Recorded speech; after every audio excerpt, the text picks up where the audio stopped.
Okay, so hey, it's AP, and today we're live streaming on with a new system. I'm using OBS Streamlabs. It was a recommendation from my pal Mr. Tony Cox, and so I'm giving this a try to see what it actually does. So who knows if this will save or if, I don't know what's going to happen. Anyway, so sorry I'm a little late. Typically I like to try to do my live streams on Fridays around 1, but it's been a very busy day. And since I only can do this really during my lunch break, anyway, it's been a busy morning. So, but today I wanted to do some work. It's been a while on my studio scale TIE Fighter.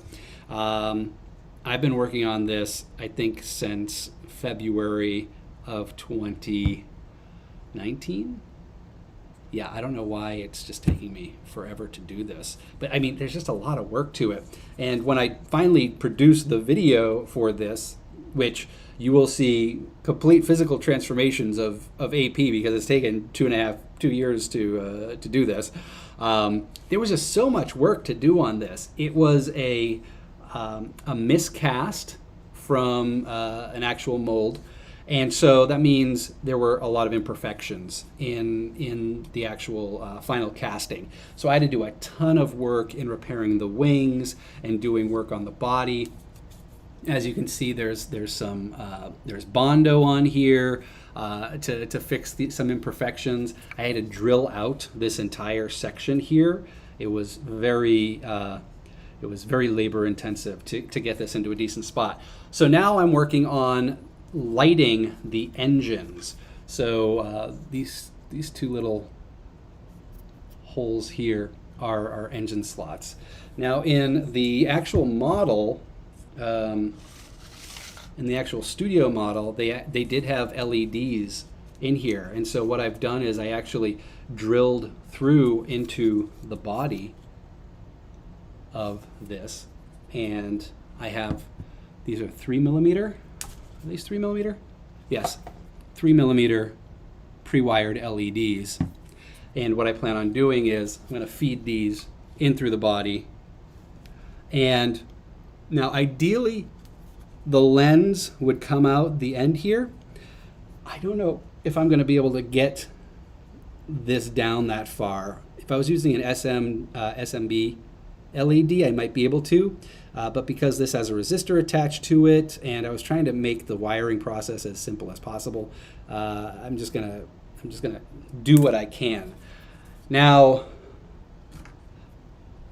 to make space for this and the resistor, I need to. Oh, I should be filming this actually for. Hold on a second.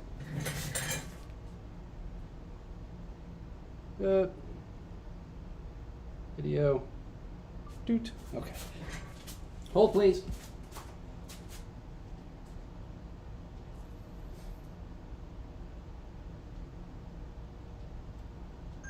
Okay. And we're back. And if you can chat, so I'm streaming to Facebook and to YouTube. So if the chat is, all messages are visible. I'm trying to, no, okay. Stream chat, refresh chat. Does this not refresh live?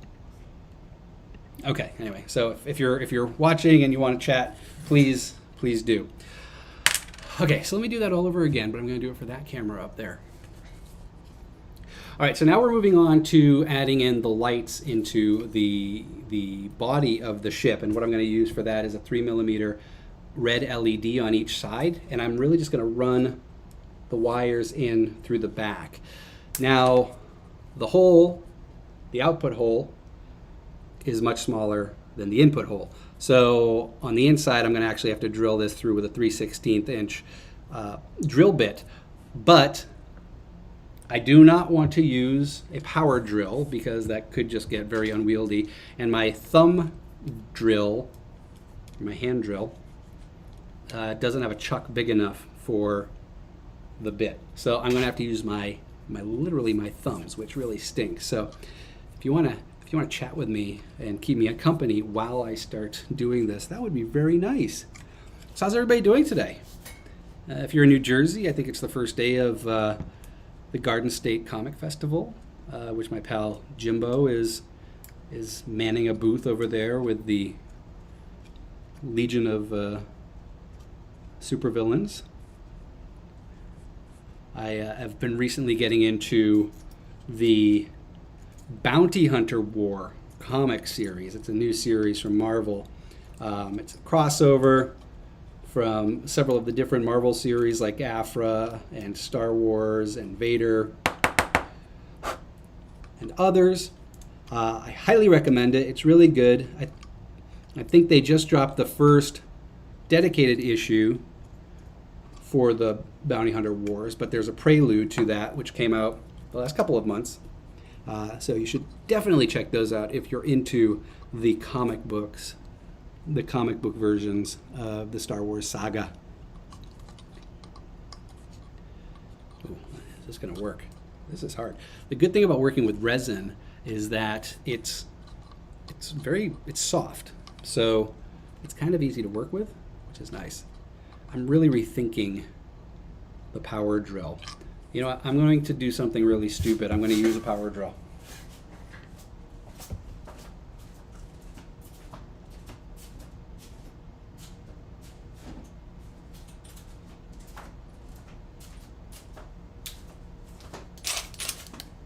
I've got a really bad feeling about this.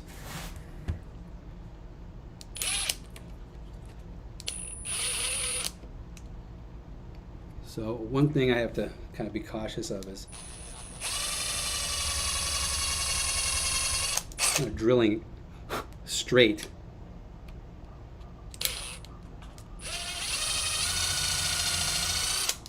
And slow.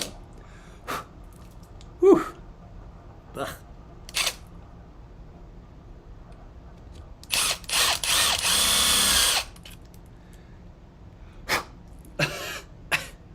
I should be wearing my mask. Oh.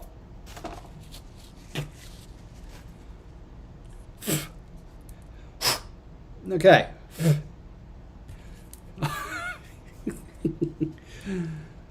Cool. All right, so that's I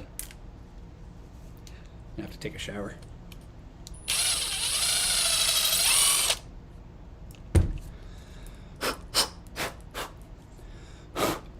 Yeah, there we go. Okay. So now I can just run this up into there, and what I'll do eventually when I'm ready to is super glue those in place, and then all the wiring will happen. So what I need to do is I'm going to build a battery pack, kind of a battery containment area in the back here using some styrene to block that off. So if you can see that. So that'll serve as the wall eventually. And then the battery. Resin is gross. The battery and wires will hide behind there. So, and let me just throw this one in here as well. And what we can do is let's see if we can light this bad boy up. I don't know. Can we? Oh, everything's falling out. Everything's falling out.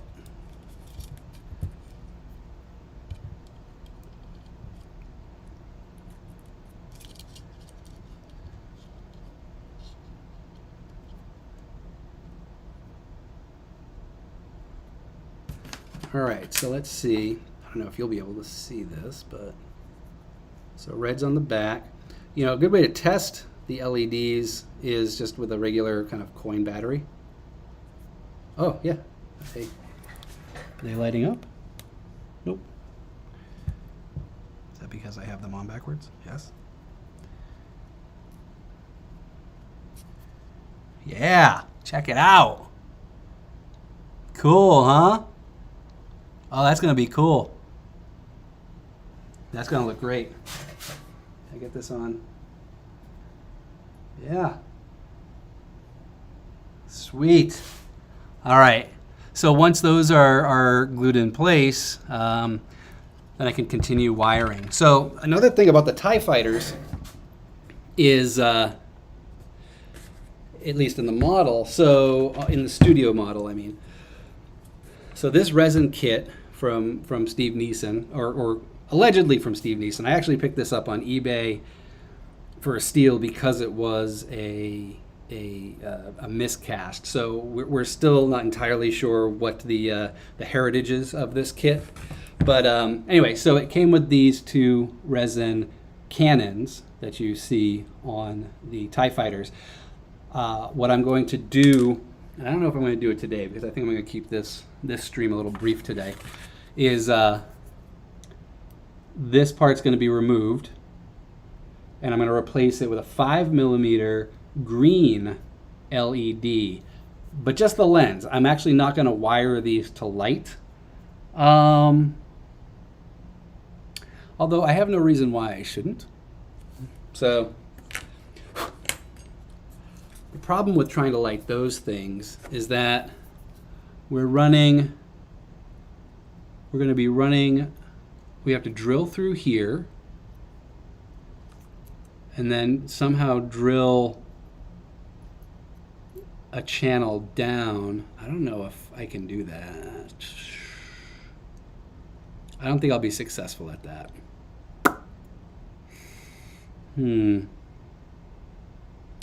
mean, here's the reality when it comes to lighting your kits. When you're lighting your kits, you're doing it for yourself. Because how often do you invite your friends over just to look at your models and light them up? I've lit so many models and I never turn them on. Like, I don't think I've ever changed the battery in my Sveta Star Destroyer. And that was built 5 years ago, if not longer ago. So is lighting your kit worth the frustration? Well, I mean, if you're submitting it for a contest or if you're going to be taking your kits to a con, sure, why not? But I'm not going to give myself, this is just, life's too precious to worry about these little things. So I'll be satisfied with just turning this and using a green LED lens to get that green tinted Canon color. So, I mean, it's not like, nobody cares. Nobody cares. Now, another fun thing is when you're building these kits is to have reference material. And thank God for the internet, you have lots of reference material. I actually just recently picked this up. It's the Star Wars Chronicles. And what's cool about this is they have so much information about the Star Wars, the original trilogy, and lots of close-up pictures of the models and the costumes, and it's really cool. The only thing I don't like about it is that it's more about the lore versus the actual creation of the effects, right? Like, for example, the escape pod from the Tantive IV in A New Hope, or Star Wars for you purists. This was made, I think, out of like a Kentucky Fried Chicken box or a Kentucky Fried Chicken bucket. But they don't say that in here. It just talks about, the manufacturer of the escape pod. I don't care about that. I would love for Lucasfilm to actually make a book without the lore, but tell me all about how these things were specifically made, like step by step. What was used? What was the inspiration? There's so much lore out there. We don't need any more of it. But for us geeks who are interested in how these were actually produced and made, I would love to see, for example, what was the inspiration for the Sandcrawler, if I didn't already know, or the droids or the dewbacks and things like that. And how did they create them? How did they cast them? How did they mold the maquettes? What was Phil Tippett's inspiration for the Rancor? Stuff like that. That would be really cool. Anyway, but what I'm trying to say is, I have a lot of these, and they're really great to get those up-close reference images of things like the TIE Fighter or the studio scale X-Wing that's sitting down there, or the Millennium Falcon, which hopefully Model Space gets their crap together and starts sending us our kits again, folks, right? So anyway, here's a good picture of the back side of the X-Wing in there. You can kind of see the engine lights that I'm trying to get there, that effect I'm trying to get there. Cool, right? Cool. All right.